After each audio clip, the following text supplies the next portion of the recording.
My name is Marcia Copenhaver. Growing up on a green bean farm, I I learned what hard work was early on. My mom and dad both came from dairy farms, but my dad decided to start out in a new venture of produce.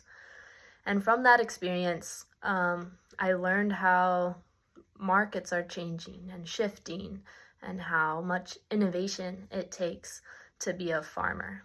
I think that one of the huge components about agriculture is community and the community and connection it brings with people.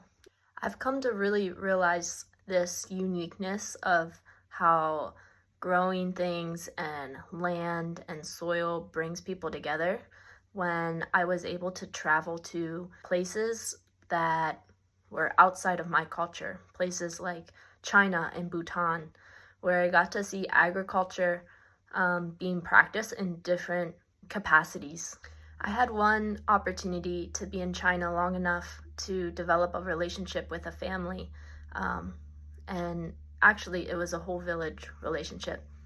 But through that, there was one moment when they looked at me and said, "We would like to grow things, but we don't know how. Will you help us?"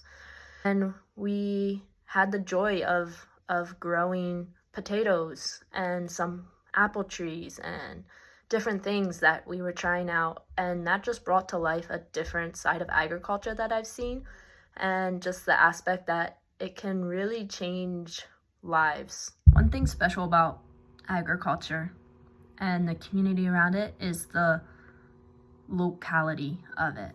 I've had the opportunity and ventured out on the endeavor to grow a couple acres of sweet corn and market it direct to wholesale stores like Wise and Giant.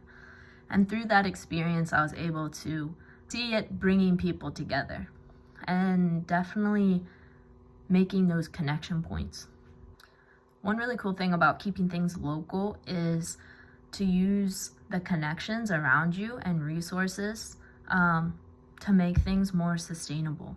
And that's definitely another aspect of agriculture I want to keep forming and developing and doing a better job at.